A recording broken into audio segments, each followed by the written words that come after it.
我总算是科研明白了这个赛季玄策的高胜率出装铭文，并且在国标局打磨了1个月，用这套出装打上了现在榜国5，高分段都连胜，这就足以证明这套出装铭文的强度了。其实现版本玄策之所以弱，有一个很重要的原因，就是中后期伤害不够，越打越弱。常规宗师引刃出装后期根本过不了前排，只能选择傻傻的等队友开，再找机会切入，这就导致了这2个版本的玄策只有一种打法，就是只能打经济差，用装备优势提前终结比赛。一旦逆风了，即便装备成型了也打不出作用。所以我接下来要讲的这套打法，不但保证了前期节奏速度，也解决了中后期无法过前排的问题。话不多说，先来讲铭文。蓝色8狩猎2多萃，绿色10鹰眼，红色10红月，8.1速跟24的攻速是为了配合出装，在前期就把机动性跟手感拉满。对了，晚风的丛林上100段打野新客上线了，多位国服100段共创连更100期，我把它放在主页上。然后是最重要的出装顺序：2级刀、攻速鞋、陨星、黑切。虽然这个版本黑切被砍掉了减速效果，但实际上之前的减速对于玄策这种本身就在减速的英雄来说，其实可有可无。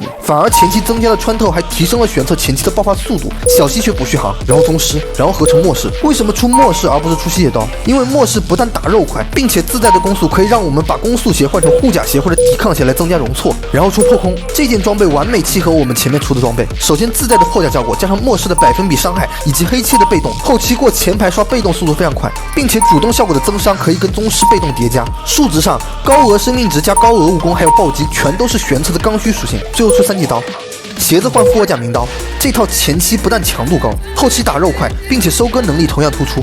即便前期没有作用，到了后期依旧可以翻盘。赶紧去试，输了报我名。出装学会了，如果你还想深入学习野河的进阶打法，那么晚风的这份丛林上100段课程你就要了解一下。双100段加国1的顶级理解，可以帮你快速提升，减少练习成本。那在哪里找呢？我把它放在了我的主页上。可恶，有迷人。